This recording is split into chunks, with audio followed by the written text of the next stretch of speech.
प्रणाम सर, मैं यहाँ टफी ऐप से हूँ। आज हम ऐप में खर्चों के बारे में जानेंगे। आइए पहले एक व्यय श्रेणी बनाएं। ऐप डैशबोर्ड खोलें और खर्च आइकन पर क्लिक करें। पहला विकल्प खर्च है और दूसरा विकल्प व्यय श्रेणी है। मुझे सुझाव देना चाहिए कि पहले एक व्यय श्रेणी बनाएं। व्यय श्रेणी पर क्लिक करें और ऐप व्यय श्रेणी सूची खोलेगा। यदि उपलब्ध है तो ऐप यहाँ एक सूची दिखाएगा। उसके बाद स्क्रीन के ऊपर से प्लस आइकन पर क्लिक करें और व्यय श्रेणी नाम सेट करें और सहेजे पर क्लिक करें। और किया, हमने व्यय श्रेणी को ऐप में जोड़ दिया है। अब उस श्रेणी में खर्च जोड़ते हैं। फिर से व्यय आइकन पर क्लिक करें और अब खर्चों पर क्लिक करें।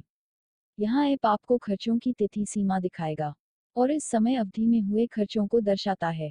ऐड आइकन पर क्लिक करें और एक स्क्रीन खर्च दिखाई देगा। सूची से व्यय श्रेणी का चयन करें, तब व्यय तिथि का चयन करें, अगली व्यय राशि और फिर अंतिम व्यय विवरण है और सेव पर क्लिक करें। वाह, हमने एक व्यय श्रेणी के साथ साथ उस श्रेणी में एक व्यय को सफलतापूर्वक जोड़ दिया था। तो यह सब अनुप्रयोग में खर्च के बारे में है। आप एप्लीकेशन रिपोर्ट में अपने सभी खर्चों का सारांश देख सकते हैं।